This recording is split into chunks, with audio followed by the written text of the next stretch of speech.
In this video, traders, we're going to look at the power of the outside bar or outside day. Stay tuned. Hey traders, warm welcome to you. And what I want to talk about is the outside bar. So very quickly, what is an outside bar? If you can imagine, I'm on a daily chart. Imagine this was your bar here, and then the next day your high was higher than the previous day, your low was lower than the previous day. In other words, the range kind of takes in and engulfs, if you like, sometimes call this engulfing, but really it didn't have to be the close. Generally engulfing is kind of the body of the bar, but as long as the high was higher than the high, the low was lower than low, that's now an outside day or an outside bar. And you depend on what time frame you're looking at. And an inside bar would be this, when obviously the range is kind of inside the prior day's range. But let's look at the outside for now. So I'm on the US 30, which is effectively, and there's a couple that kind of standing out here. But before we kind of talk about some of the rules perhaps we can use with these, let's just think about what it means. So what it basically means is saying, okay, the prior day's range, not only have we explored the low and the high, we've actually kind of encompassed everything on the prior day. So not only have we explored the low and we've explored the high, should I say. It means that what's happening is there's money flowing into the market. We've had a period of indecision, and now we've got a period where sellers have overcome the prior low and the buyers have overcome the prior high. What does that mean? Well, it's going to depend on the type of bar we get. If we're getting a solid green, that's going to perceive to be pretty bullish. Again, daily time frame, talk about the time frames in a moment. We've obviously taken out the low, haven't closed there, we've pushed the highs, closed the highs. Solid green outside day is a bullish bar. So what we're looking to do, the next day, we're looking for a continuation of that over a multiple day period if we're swing trading. This would be an example, but one thing I want to point out, guys, is very, very important, the position. I don't think I would like to take this specifically. This is marginal as well, by the way, very marginal. I don't think I'd like to take this one specifically, purely because you're in the middle of nowhere. And the trouble is, when you're in the middle of nowhere, just move that arrow out of the way so you can see, when you're in the middle of nowhere, it has less meaning, and the size of it isn't that great either. So it's a substandard one, this. But if you were being strict, you'd say, yeah, I'd take it for a buy, hold it for 4 or 5 day move. That's the sort of momentum you're looking at. This one, however, is much better because we're at the high after a multi-day move. We're right up here by the resistance level. I'm going back to this date here.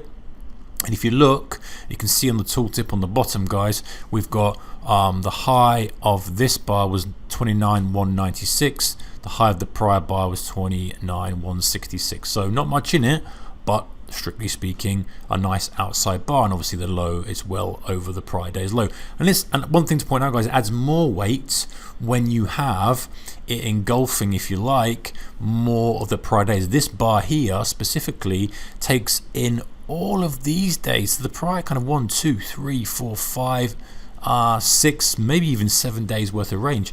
That becomes way more interesting. So how do you trade that? Notice this isn't quite a solid red bar, but it did kind of have a little look at the lows. So what you would do is you trade a break of that, a subsequent break of that, and then if you're swing trading it, you're either going to have a stop halfway up the bar or above the prior high, depending on how wide the bar is.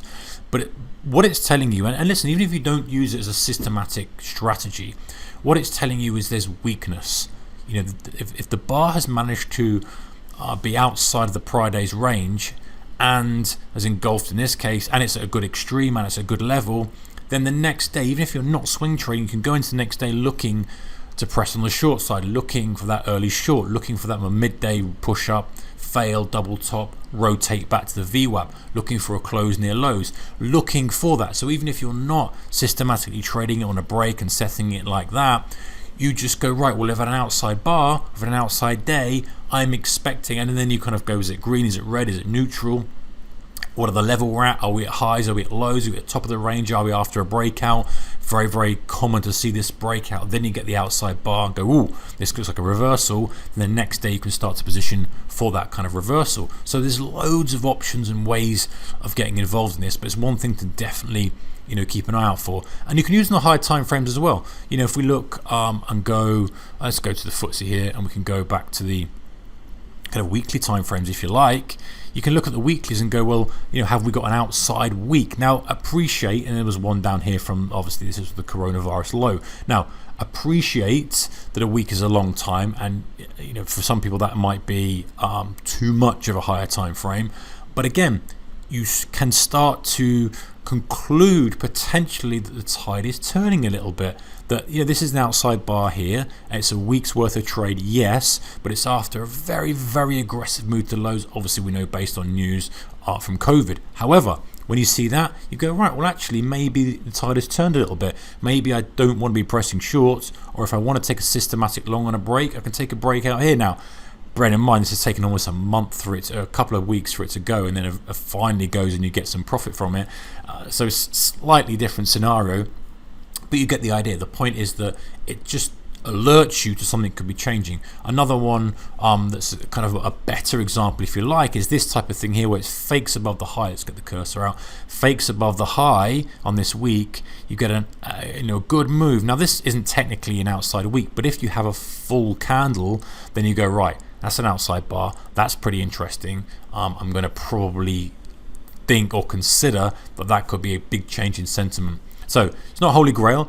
I don't think it's something you can systematically trade. I do know people that do, especially when they use a combination of outside bar, then an inside, then a break of those. So outside, the inside, break of that inside. That could work quite well. But I like to use it as a sentiment change guide. So if I'm using momentum ignition type strategies, if I'm using mean reversion strategies, do I want to kind of stop that and maybe just look for more different types of strategies? Do I want to align myself more with one trend or one short side or long side? It just can give you a little bit of a heads up that sentiments change slightly, and that's where I think the power of it comes in. So anyway, guys, that's the outside bar. Take care, keep your risk managed. See you next one. Bye bye.